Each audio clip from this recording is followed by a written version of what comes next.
isku shaandhayn kooban oo shay lagu sameeyay xubno ka mid ah golaha wasiirada ee dowladda federaalka ee Soomaaliya ayaa Axmed Macalin Fiqi geysay wasaaradda gaashaandhigga ee xukuumadda Soomaaliya. Fiqi wuxuu muddo sanad ahay xilka wasaaradda arrimaha dibadda, balse haatan waxaa loo magacaabay wasiirka gaashaandhigga ee xukuumadda Soomaaliya. wuxuu bedelayaa Jibriil Cabdirashiid Xaaji oo xilkan hayay wax ka yar hal bil. Jibriil waxaa hadda loo magacaabay kursiga ra'iisul wasaare ku-xigeenka labaad ee dowladda Soomaaliya, halka Cabdisalaan Dayne loo magacaabay wasiirka arrimaha dibadda. inkastoo aan xubno cusub lagu soo darin xukuumadda oo isla intii joogtay marba dhinac loo wareejiyay, haddana Axmed Macalin Fiqi ayaa la aaminsan yahay in hadda la geeyay wasaaraddii uu ku habbooneed. Fiqi oo horey u soo noqday taliye sirdoon iyo wasiirka amniga ee Galmudug ayaa loo yaqaanaa nin difaaca iyo arrimaha ciidamada ku fiican. muddooyinkii la soo dhaafay isagoo ahaa wasiirka arrimaha dibadda ayuu dhinaca kale si weyn uga hadlayay arrimaha gudaha ee dalka ee sida uu ugu jawaabayay mucaaradka iyo maamul goboleedyada dalka. waxaana markaas ay dad badan ay keeneen dooda inay fiicnaan lahayd in laga wareejiyo wasaaradda arrimaha dibadda oo loo dhiibo mid ka mid ah wasaaradda difaaca ama arrimaha gudaha. madaxweyne xasan sheekh maxamuud wuxuu hadda go'aansaday inuu Fiqi hadda hogaamiyo wasaaradda difaaca.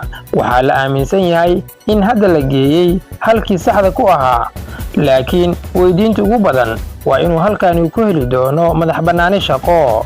wasaaradda gaashaandhigga waxaa weli ku dhex jira wasiirkeedii hore Cabdiqaadir Nuur Jaamac, kaasi oo hayo galka arrimaha Turkiga. waxaa kaloo wasaaraddan awood badan ku leh qoyska madaxweyne xasan sheekh maxamuud oo haysta mashaariicda wasaaradda qaar.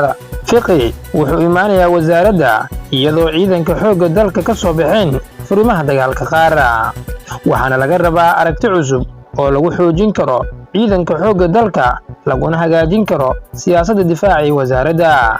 Axmed Macalin Fiqi 3 wasaaradood ayuu qabtay tan iyo markii uu curtay xukunkii labaad ee madaxweyne xasan sheekh maxamuud, waana wasaaradda arrimaha gudaha, wasaaradda arrimaha dibadda iyo haatan oo loo magacaabay wasaaradda difaaca. maadaama uu ka mid yahay raggii wax ka soo dhistay madaxweyne xasan sheekh maxamuud, dad badan lama yaabana boosaskaani badan. Cabdisalaan Dayne oo hadda loo magacaabay wasiirka arrimaha dibadda ayaa isna helay booskii saddexaad intii ay dowladdani jirtay. wuxuu horey ugu soo noqday wasiirka howlaha guud iyo sidoo kale ra'iisul wasaare ku-xigeenka dalka.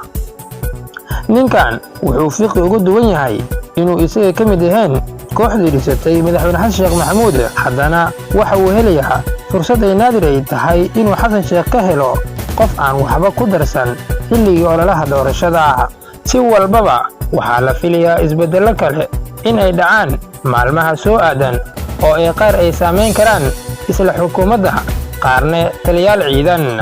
haddaba sidee u aragtaa adiga?